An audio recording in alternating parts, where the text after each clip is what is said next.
Hi, everybody. This is Eleanor Pryor, and I'm really excited today because I have Jessica Larrew here with me, and we're going to be talking all about selling on Amazon and all kinds of fun stuff.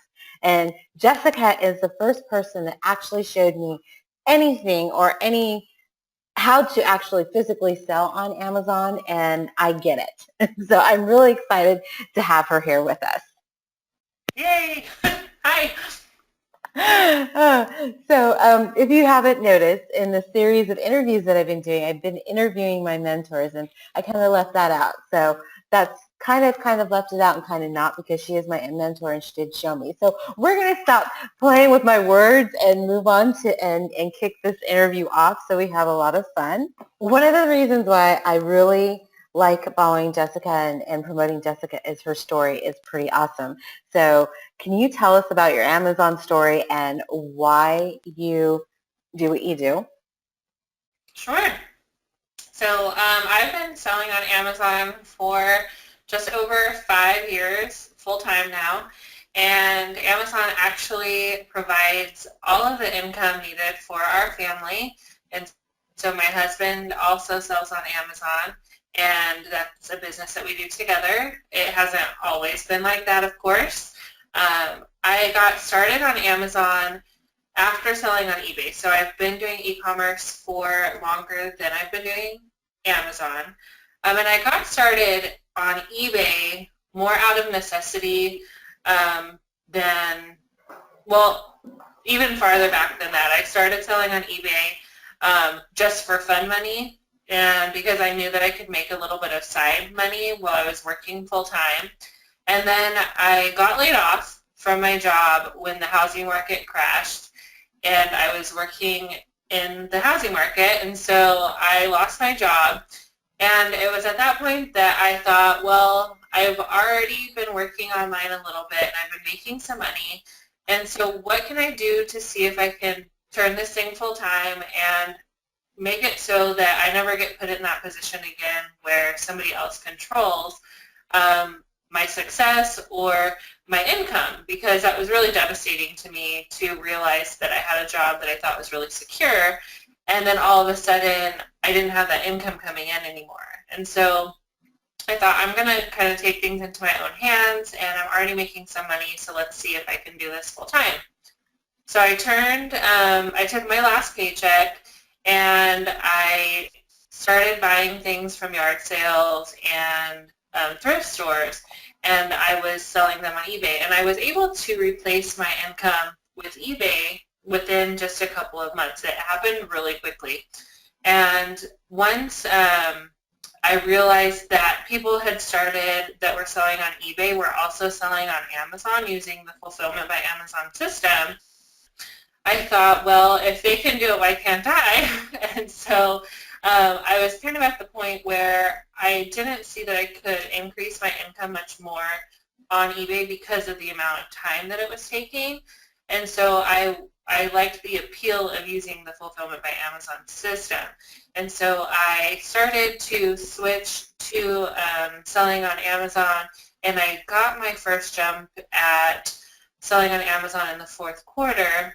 And then I took a break for a little while because there were no scanning apps or anything like that, and it was a lot harder to get started then than it is now.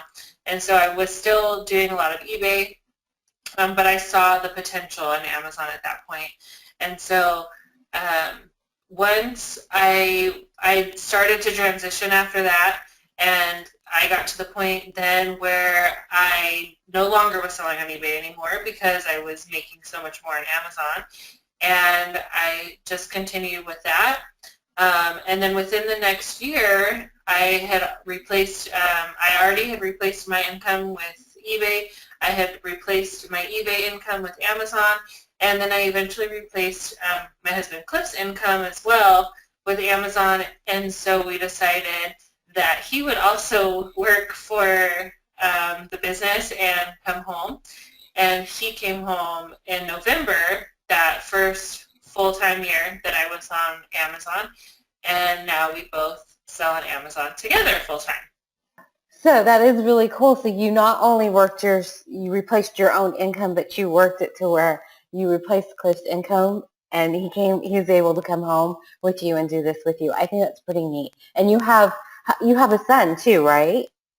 Yes. So Aiden is almost 5. So since he's been born, we've been doing the Amazon business. So he hasn't really um, known anything different. When he was first born, Cliff was still working, but before Aiden would be able to remember, Cliff had come home.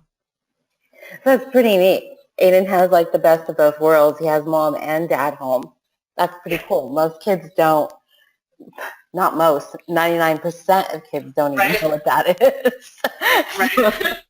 That's wonderful. That's, I mean, I can see where that would be most people's dreams. And one of the reasons that's your story, when I heard your story, that was one of the things that really resonated with me because I wanted to be able to have that too myself. So that's pretty, I hope that your story helps people too that want that to see that they have a way to do it. So let's move on to our next question is, from your perspective, can you help us understand why you feel or think selling on Amazon FBA works as a business? Well, I think it works because I've done it for so long. But really, like I mentioned about selling on eBay, and I was at the point where I was making enough to replace my income, but I wasn't like making a lot of money. I didn't have a very big income to replace to begin with. But there was that point where I just couldn't sell more because it would take so much more time. And so with Amazon, the great thing about it is that once you get the system down, your income is pretty much limitless, that as much as you want to work, you could make more money because Amazon's doing so much of the work for you. And so, once you're just doing the sourcing and the packing and sending it into Amazon, but eventually you could even outsource a lot of that too. And so I don't see any other business models where that really goes into play, where you can be so hands-off yet still make so much money, or that you can work harder and make more money. A lot of times people just get to the point where you're doing a lot of work, but if you're at a job, then you're not making more money, whether, maybe you're making salary, or if you make overtime because you're making hourly money, you're not actually making a lot more money. But with Amazon, it's like the potential is just unlimited. If you want to make more money, then you spend more money, or you spend more time, or you sell higher priced things, or you hire help. And so there's just such a good potential.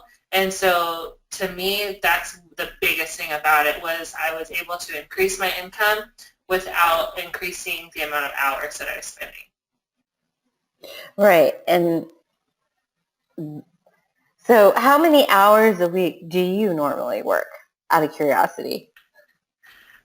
So we're getting ready to go into the fourth quarter, and that's where we actually spend a bulk of our hours. And so in the fourth quarter, we will get to where we are spending between 20 and 30 hours per week each on the business, which is still only considered part-time in the real working world, but it's very part-time considering what most people spend full-time on their own business.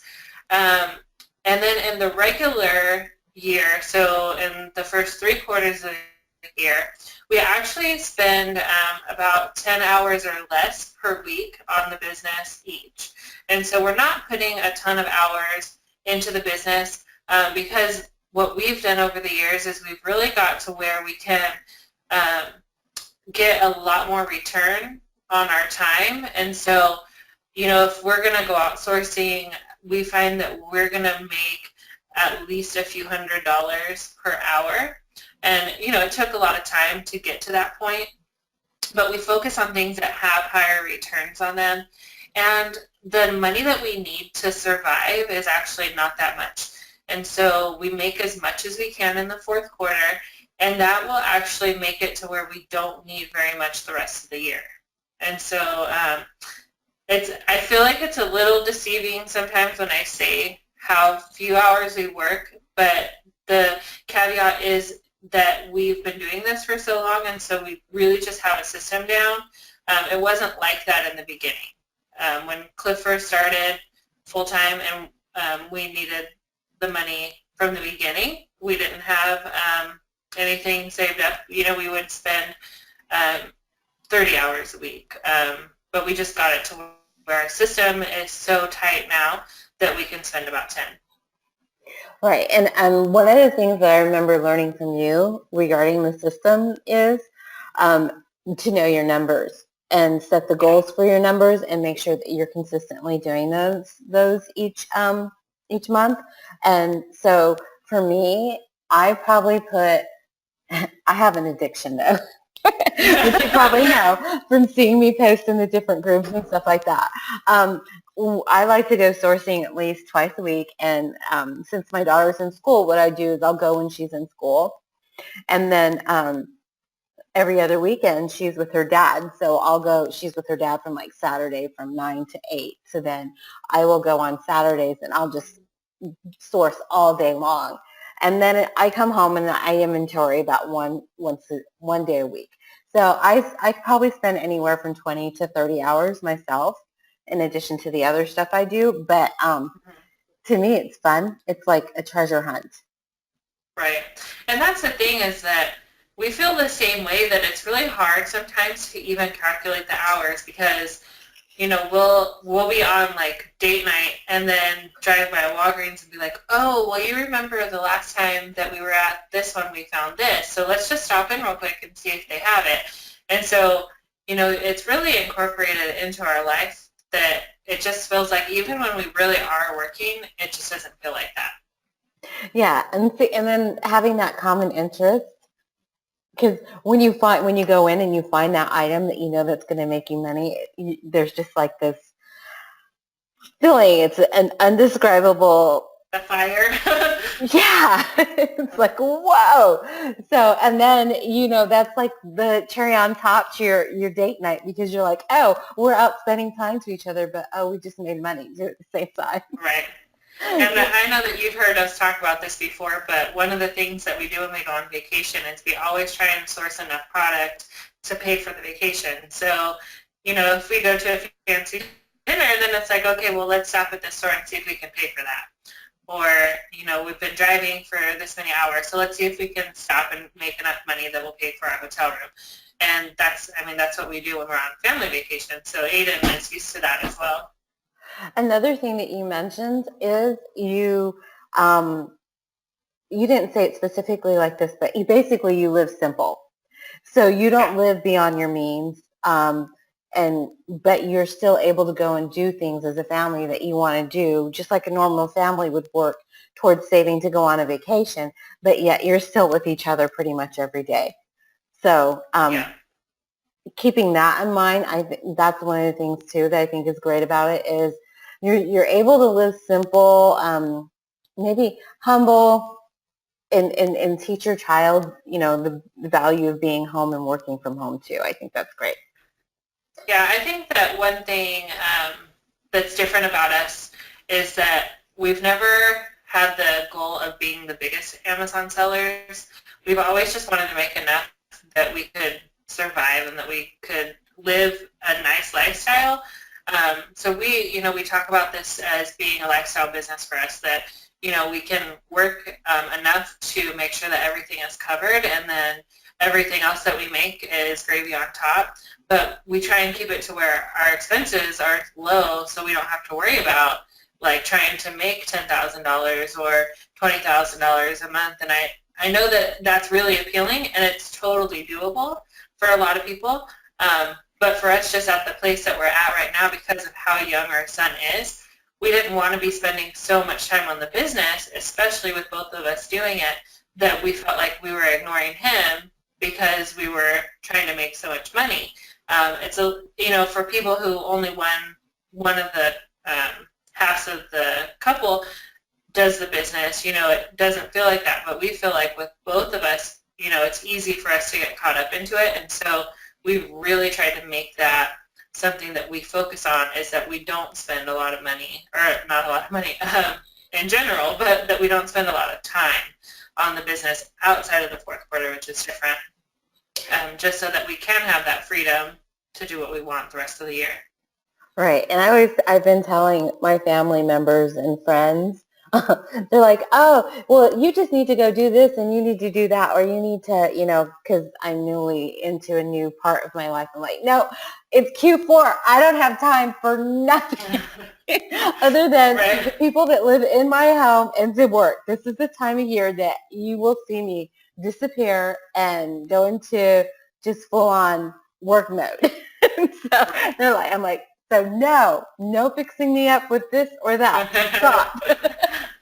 So yeah, Q4 is pretty fun and amazing, and it'll be a huge blast to see what happens. Because Yeah. I remember with Q4, my first Q, and it wasn't even my full first Q4. I was just begging and begging Jessica, like, so I can be an affiliate. And then I finally signed up to be an affiliate. And then, of course, I was more intrigued with everything because I guess I should tell everybody, I'm totally sidetracking. I should tell everybody how I met you because I always go on this rant about that $5,000 course that was really out of everybody's league and grasp. And here's Jessica and this group, and she's saying, well, you don't need to spend $5,000 to succeed on Amazon. And she was so right. You don't need $5,000 to succeed on Amazon, which is, I can't remember when I ran on that rant, but we'll stop going on that rant and go somewhere else. We'll move on to our next question. Our next question is, how much money did you start with? And the reason I ask this is because I know people who might be in my situation or other situations probably think, oh, I don't have enough money to start this business. And if they don't have a lot of money. So I kind of talked about it a little bit, and it was different for me because I kind of consider my eBay transition to Amazon all as one because it was all when I went full-time online. And so I took my last paycheck to buy my bulk of my inventory. And then when I decided that I was going to transition to Amazon, I just started reinvesting that money that I had from the eBay business. But my last paycheck was like $850, and so that's what I started with. And then whenever I wanted to do Amazon in the fourth quarter, and before I had made the transition, I took another like $1,000, which is like all that we had in our savings. And I just was like, I feel like I can really make this work, and I don't have much time. And so we took that $1,000 and invested that, and turned that into like $3,000, and then kind of let that sit until I then transitioned into full-time into Amazon. So my situation is a little different than just going, well, I'm working a regular job and I want to do this on the side, or I want to start full-time. But like I, discussed with you years ago, and I like to do with anybody that I'm doing coaching with, is it is important to know your numbers. And what I like to say is that whatever amount of money that you have to start with, that it's a good goal to be able to replace that and start making that in profit in 3 months if you constantly are reinvesting those first 3 months, and then you can start to actually take money out of the business. One thing that I really believe in is that it's important to pay yourself, and I believe it because we had to do it from the beginning. But a lot of times people will start with their business and they just reinvest forever, and they never actually take money out. So it's a great way to grow a business by reinvesting. But if you actually need to live off of the money, then I feel like within 3 months you can do that with whatever your investment was. So if you have $1,000 to invest, then within 3 months you will start to see $1,000 profit that you can take out of the business. If you need more than that, then you would need more money to invest, or you would need to reinvest for longer. So if somebody needed to be making $5,000 a month and they only have $1,000 to invest, then instead of stopping at 3 months, then you would just want to reinvest for longer until you get to the point where you're making $5,000 a month. Right, and yes, makes total sense. And I remember now why I was going on that rant, because we were talking about Q4. So I'm going to go back for a second. My first Q4 was in the middle. I started right in November, and that was what was really neat that got me, because I was going in and I was finding these Orbeez foot spas at TJ Maxx. I found like 10 of them for $20, and I sent Right. those in, and I can't remember. It was just a ridiculous amount of money that people were paying for them. It was like Was it like $100. 65 or oh? Yeah, it was. Well, I think I ended up selling them between 65 and 100, but when I first scanned them, it was like $100. And so I was like, it was ridiculous. It's like, this is a $20 toy, and people are paying that. So once I started finding toys like that and different items like that I was sourcing, and being somebody brand new, I was completely hooked too. It was just like, it was amazing. I was just like, wow. Yeah. So that's just so that I didn't leave you guys totally hanging. I knew there was a reason why I went on my rant. Okay, so the next question is, for somebody who would be an Amazon seller, what would be the best question for them to ask you that they would benefit from? One of the questions that I get asked a lot is it too late? Because people are like, well, you've been doing it for so long, and can I start right now? And I 100% believe that you can still start an Amazon business right now, and that you don't have to try and get too deep into the learning.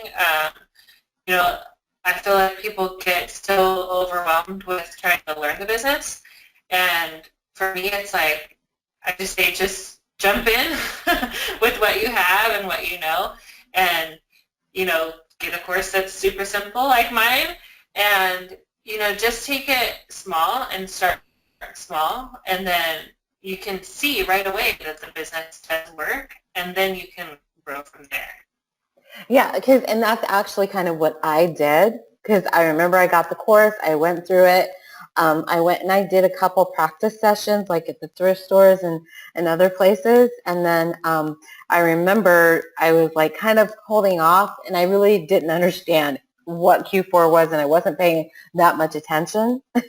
And what happened was I had done really good with some affiliate commissions in a virtual event that I had. So the plan was to actually move into a new rental and go on a vacation. Well, the vacation didn't happen for some stupid reason other than that he didn't want to go with me, and I don't know why. But so I took that money from that was supposed to be on the vacation, and I used that as my inventory money. And that's how that worked out. It worked out perfectly well that he didn't want to go on that trip with me, because that was my investment money. And so why my telling you that story is because I jumped in. I just didn't hesitate. I learned what I got from the video with the app, and I went scanning, and I found neat stuff and just went with it. And it was so much fun. Okay, I'll stop on that. So now, can you tell me what your perspective and strategy for success with Amazon is? Well, our strategy for Amazon is that main year we like to do liquidation.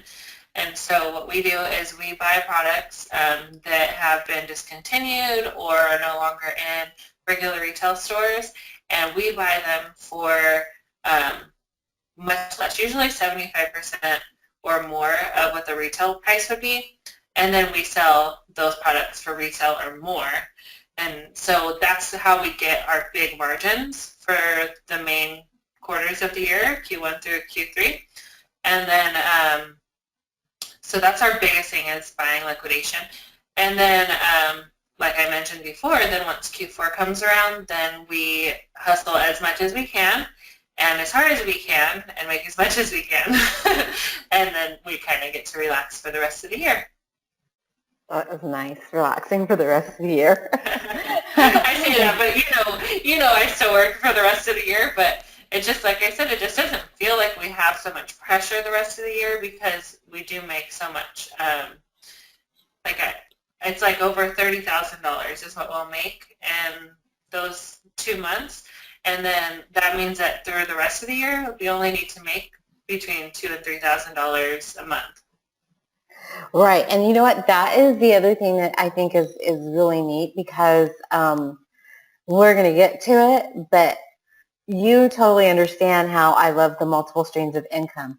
and we'll talk about that in a little bit. But having that, going and working really hard and making that certain amount of money at the end of the year, and then you're still benefiting from it because not everything sells right away. And it's so funny because sometimes I'll be sitting, I'll go in and I'll check my pending orders. I'll be like, oh, I forgot. I actually bought that and sent that into Amazon. So, and I may have bought that maybe 2 or 3 months ago, and it's just now selling. So there's that little aspect of it too, because it's kind of like you did the work a few months ago and you're still getting paid for it. Right. Okay, so we kind of did touch on this just a little bit because you talk about that you do liquidation and stuff like that, but a lot, it never fails, and I've said this before, that every time I always see like when new sellers will be asking, I went into the thrift store and I scanned everything, or I went to Target and I went through and I scanned everything. There was no money, or it wasn't 100% profit or anything like that. So what do you say to people who say they don't know what to sell, or what do they sell? And then also, what do you think about the profits, which is new? Well, so when people ask what do I sell, my typical answer is anything that will make a profit. Cliff likes to say we're basically like a small Walmart, but we don't have the overhead because we don't discriminate against anything. We will sell anything. So one of the biggest things, one of our biggest categories main year would be health and personal care, which is now a restricted category for new sellers. And we sell groceries a lot during the regular year. And then once the fourth quarter comes, then we sell a lot of toys and home goods. And home, actually, we do a lot of home goods in the rest of the year as well. As far as profit goes, for us, we like to make 100% of a return if we can. So meaning, and I know that everybody has their own way of using profit margin and return on investment. And so when I say 100%, what I mean is if we spend $10 on a product, then when we sell that product, we want to make our original $10 back plus pay Amazon's fees, and then also have $10 as profit that we could take out of that item. And so that's what I mean by 100%. We'll take less than that, and we won't ever sell anything if it's less than a $5 profit. We try to not be under like $15 of a selling price on anything. But if there's something where we can buy it for $1 and we can sell it for 10 or 11, we'll actually end up making about 500% because we'll make $5 on it. So we, as long as we make $5, then we're good. If we can find something, say, for $30, and we could sell 10 of them and we could make $15 off of it, which would be a 50% return in the way that I talk about it, then we'll sell that too. We only want to do 50% if we're going to make more than $10. So we have like all these different profit rules that we've set in place for ourselves. In Q4, it's a little different just because of the volume of sales that we do. We will take a lower profit margin. We always try and get in on items at 100% still because we know that things can eventually go down. But we will continue buying them through the 50% point. So even if it's, buy for 10 and we're going to make $5 on it, if we're going to sell a whole bunch of them, then we'll still do that. But 100% is really our goal. Right. That's a long answer for a short question. Just a little.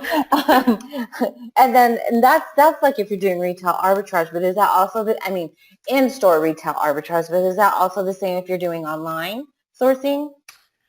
If I do online, then I'll do maybe a 50%, but I do still try and do 100%. Okay. And then this just came to my mind. I remember one time hearing you say something about when Cliff first started with you, how it was neat because he would totally pick different things up and you'd be like, nope, there's no profit in that. Why? and Oh, then we still do that. but the cool thing is that when the things that he would pick up were things that you wouldn't pick up, and there would be profit in them, right? Is that what you Yeah. remember the story? And, not always, but it's just, that's, I'll take it off on a little bit of a tangent, but people ask me all the time, like, why are you willing to teach other people this business if it's what you do to make money? And I use that example that Cliff and I can walk into the same store together, and if you set us on opposite sides of the store, and then we were to cross paths and meet at the other end, we would have completely different baskets full of stuff because we just look at different things naturally. And so it's like that with every person. If you and I went into a store together, we would see different things. And so, whatever it is, if you just have preferences or you sold a similar thing in the past. And so, everybody sees products different, and we say we scan everything with codes, but there's no way literally we could scan everything in a store. And so it's really good to get that second set of eyes, and it also just shows me over and over and over again that there's no way that any one seller could ever sell everything. Right, which is the beauty of it. So if anybody thinks it's saturated, it's totally not. Okay, so let's move on to, because we could go on that forever. So specific tools that you use for your Amazon business. What I use to scan is Scoutify, which comes with the Inventory Lab suite of tools. And then we use Inventory Lab for listing our products. And right now I don't use a repricer. I reprice by hand. And hopefully Inventory Lab will get that repricer going soon. We do, do you want like other kinds of tools too, or? Kind of like, so Deborah and I were talking about that tape dispenser that Scooter had got that everybody now wants or has gotten. Uh-huh. It's on my list this year, this really cool, this tape dispenser. So yeah, any physical tools that you use too. Okay, well, we have that awesome tape dispenser, which is totally awesome. And a Dymo printer, like I don't think I could do the business without a Dymo printer at this point. And my Scotty peeler is one of my favorite things because with liquidation we have a ton of stickers. With retail, so in fourth quarter it doesn't see any love. And I don't know why I can't think of other tools right now. Yeah, those are pretty much my favorite tool too. I didn't realize how powerful Inventory Lab was. So like when I first started, I didn't do the first month free. I recommend anybody who's starting out, just take that. The minute you start out, just take that month free. It pays for itself. It totally pays for itself. And that Dymo printer, can't live without it either. It's just a funny story on the Dymo printer. I know our interview is going to be way much longer, but I actually got my Dymo printer when I was selling on eBay, and I got it at a yard sale for, no joke, $3. And it was brand new in the box, and I think this guy had bought it, and he never used it, and his wife just was like selling all kinds of stuff, and so she's like, oh yeah, $3. And so I thought I was going to sell it on eBay, but then I was like, oh, I could use this in my Amazon business, and so then I just had one, and so I still have my same $3 Dymo printer that I've always had. But yeah, that was pretty funny. It's lasted you that long, 5 years, that's great. Oh, well, yeah. Basically, wow. It's been actually, it's been like dropped on the floor, and Aiden plays with it. It's been through a lot, so I feel like pretty soon I'm probably going to have to get another one because I've had the rolls get stuck inside of it. I've done surgery on it, but yeah, it's my old faithful Dymo printer. And I did want to mention too that if people get the training, the boot camp, that there is an actual extra month of Inventory Lab also. So you would end up getting 2 months instead of 1 month, which is pretty exclusive to our group. Oh, wow. Yep.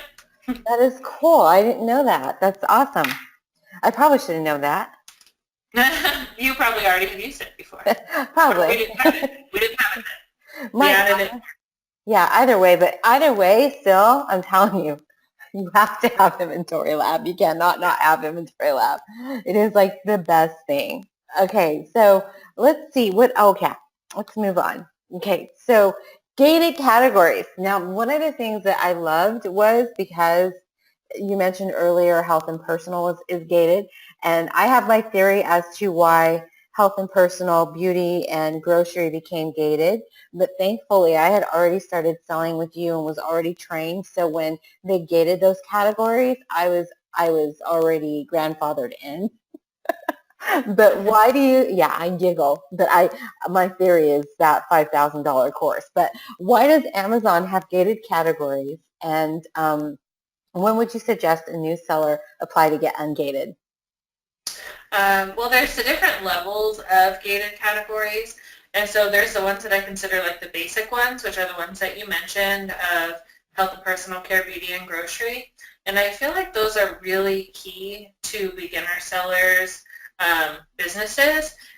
And so I think the reason that they got gated is because Amazon really wants to be totally a professional place, and those three categories have expiration dates, and they need to have special handling. And so they wanted to make sure that people weren't just coming in and selling these things that were past their dates, or they weren't labeling them properly, storing them properly, all those kind of things. Then there's the higher level of gated categories, which have always been gated. So talking about things like shoes and clothing, luggage, watches, jewelry, all of those things, which I feel like are not as important to somebody's new business. And so once somebody gets started selling on Amazon, I would say within the first 3 months that I would start to apply for those first categories, just because there's so much potential in them. And then the other categories of like clothing or jewelry or watches, shoes, things like that, they have a ton of potential, but there's a higher learning curve on those. So I know that you're selling shoes now, and it's like it's harder to get approved into those, but when you send those into Amazon, it's not like you can just slap a label on them and send them on their way. Like you have to make sure that the clothes are folded the right way, and that they're not going to arrive to the customer all wadded up and wrinkled, and so those ones, I feel like if people are at the point where they really want to grow their business and they want to look at sourcing in different ways, then those are good categories to get into. So I would keep those two separated, and I would say the first ones right away, and then the second ones later on. And I don't think anybody needs to ever add them all at one time. Just as you get really interested in something, like when I got the approval for watches was at Christmas time last year, because I found some really cool watches that I thought would be good in stockings, like stocking stuffers. And so then we got approval in watches so that we could sell those.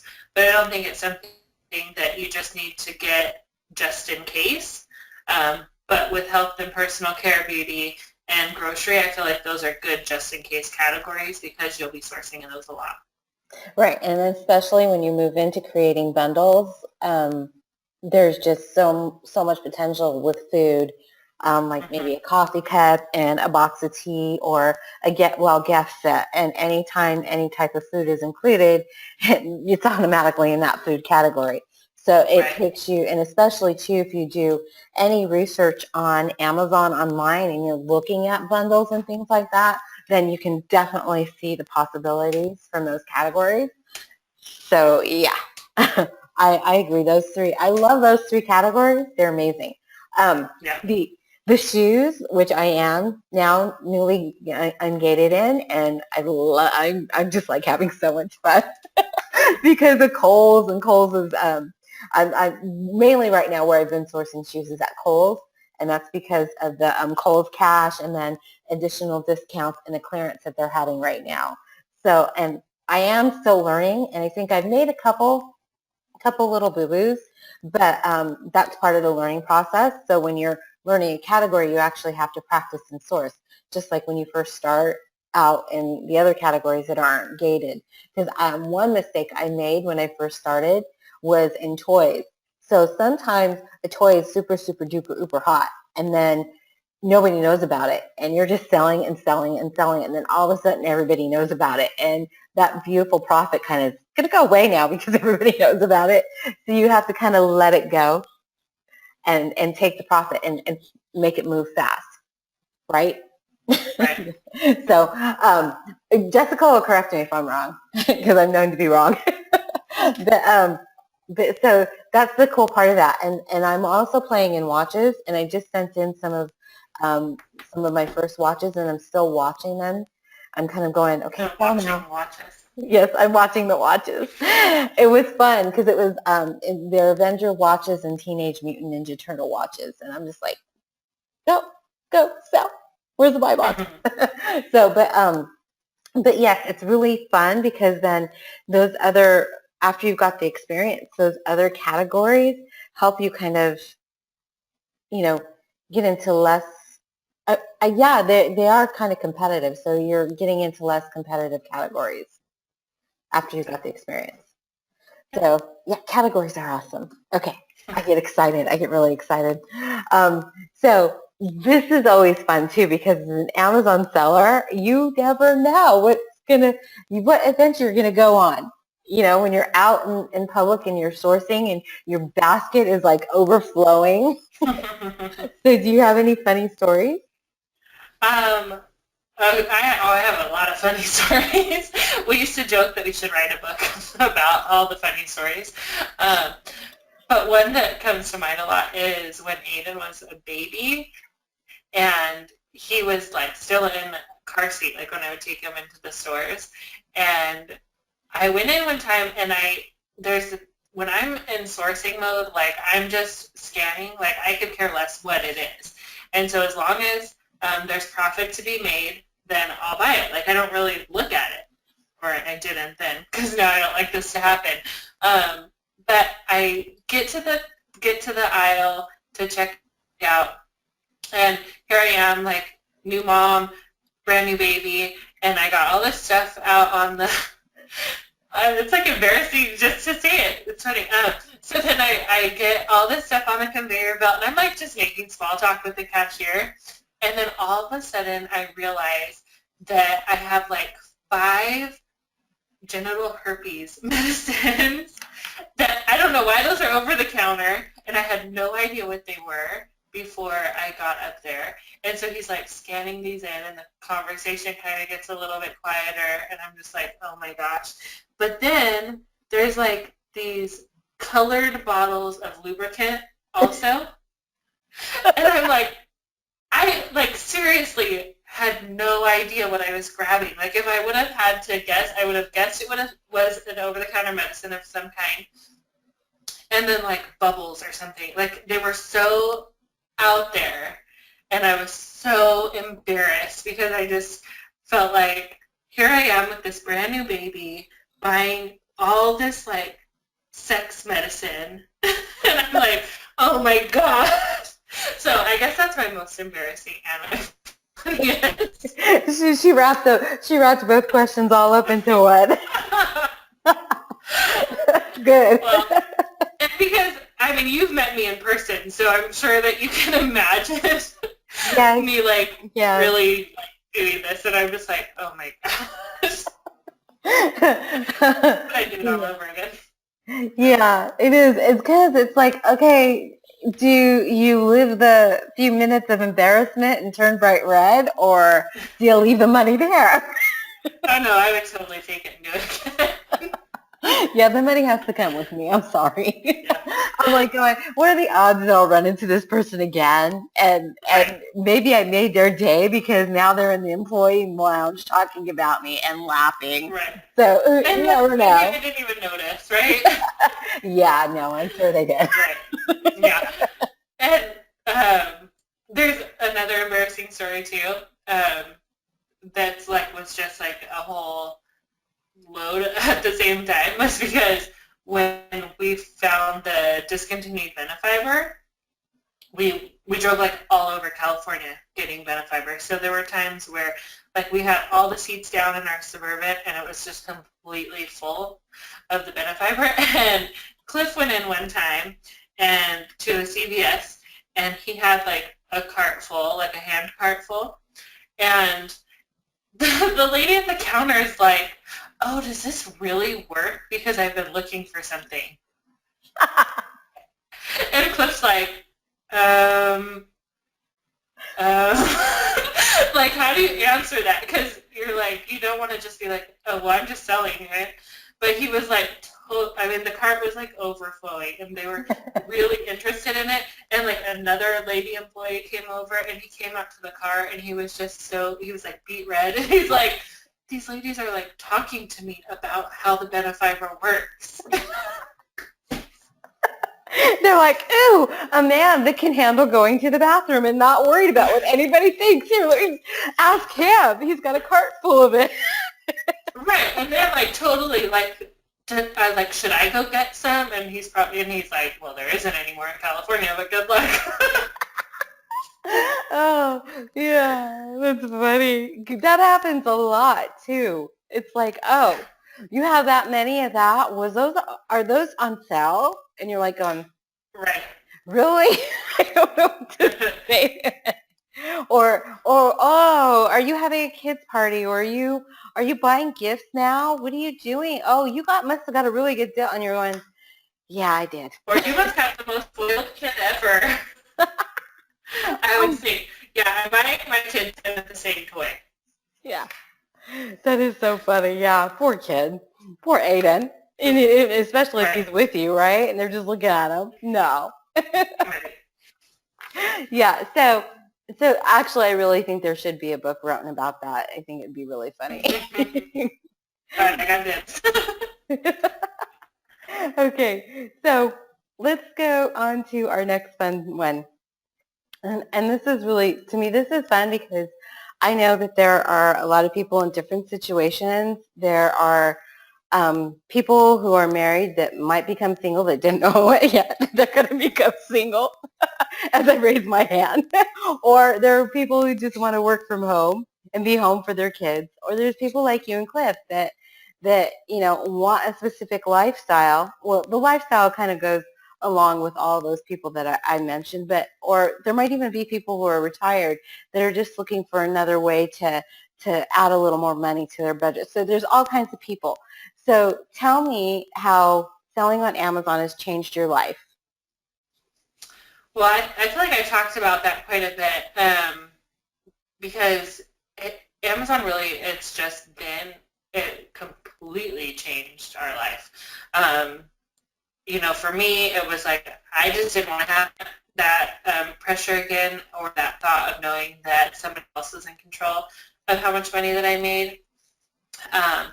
And there was, before that happened, Cliff and I had talked about having a baby, but I was really passionate about wanting to be able to stay home. And where we were at in our lives, there was no way that was going to happen anytime soon because we needed both of our incomes to survive. And so it was like either Cliff's going to have to get a really good promotion or we're just going to have to keep waiting. And so that was a big one, was that once the Amazon business was working for me, I knew, okay, well, I can stay home now and still supplement the income. And so that did happen right away. And then for Cliff, he absolutely couldn't stand his job. He despised his job and he felt like trapped in it because he was making good money and he was in a good position. But how is he going to get out of it and find another job where he was making enough money? And now we had, where we were going to have a baby to support and all these things. And when he was able to come home, I mean, that just really kind of locked in the lifestyle that we were able to have, and so much stress was taken off of him. And so, I mean, just every aspect really of our life has been changed because of selling on Amazon. And, now that it's been so many years, like I can't even really think back to what would it be like if we weren't selling on Amazon now. And so for me, it was like just a 180-degree transformation because we both do it. So, we went from working jobs that were just jobs to now owning a business that we can have the freedom to do whatever we want. Right, and that's truly the beauty of it, because you said control of how much people are going to pay you. So there's that whole money control issue. But the other thing that is beautiful to me about this whole thing is nobody's controlling my time. Right. I'm deciding what hours I'm going to work, what time I'm going to work, when I'm going to work, and having, okay, so also putting myself in your shoes as a mom. As when my first daughter, I had her, she's going to be 22. I was working 40 hours a week, and I had no choice. I was very fortunate that my mother was there to take care of my daughter. So I would get off work, and you know what the biggest heartbreak is when you get off work to go get your baby, and your baby doesn't want you because they want to stay with grandma. That's like the biggest heartbreak ever. So being able Right. to stay home, and fortunately my last two daughters, I was able to do that. I was able to work from home and be with them, and that was because of the business that my dad had. But I still was having to give hours and time and be somewhere specifically, but I was able to take them with me, whereas most moms wouldn't have that opportunity. So you're pretty much ruined. I'm pretty sure you and Cliff are pretty much ruined from ever going and punching somebody's clock, because I know I am. I could never do it. Yeah. Never do it again. We've talked about that. Yeah, so it's a beautiful thing when you have that freedom, and that's basically what it is freedom to not have to do it, um, which leads me into why I wanted to interview Jessica, and that is because, like I told you earlier, she is actually my main Amazon mentor, and she taught me pretty much everything. She's helped me, guided me, especially with the goals and watching the numbers and making things, work so I can reach those goals. But the other thing is she totally understands the beauty of multiple streams of income. So not only does she sell on Amazon, but obviously you can tell she teaches, and she understands how internet marketing works and understands affiliate marketing. As you know, I am an affiliate marketer, so Jessica is one of the main people that I promote all the time. In some of the previous interviews, we were talking about different courses, and somebody brought up another course, and I was like, nope, I don't promote that course. Like, because the things I've heard about that course, I've heard it's an amazing course, but it's not simplistic. It does not take you by the hand and walk you step by step, but it gives you so many different options that you can be going down different rabbit holes. And what I like about Jessica's course is that it walks you through everything you need to know at whatever level you're at to get you to the next level.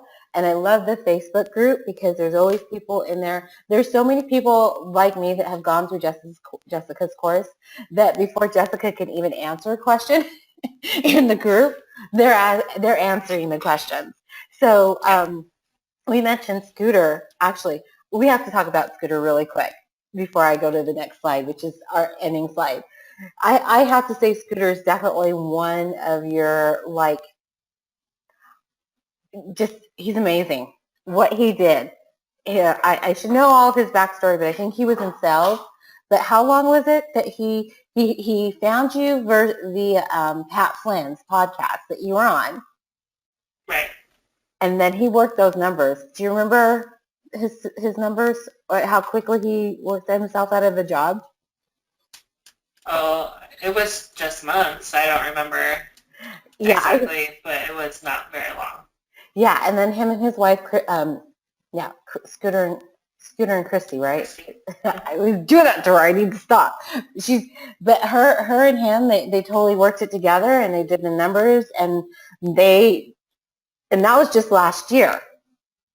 Mm-hmm. Yes, I remember it was just last year because he was on Deborah Conrad's podcast, and when I was helping her with the podcast, and they just now finished building a custom home, I believe. Yep. So if you work the numbers and stuff like that, that's just one success story from the group. There are so many others, and the success stories vary differently because everybody's version of success is different than other person's. So, but yeah, I thought Scooter's was pretty awesome. He was pretty cool. So, anyways, now that I went off on that tangent, um, if you have not started selling on Amazon and you want to start selling on Amazon, you definitely want to make sure that you go with Jessica. I know this, trust me.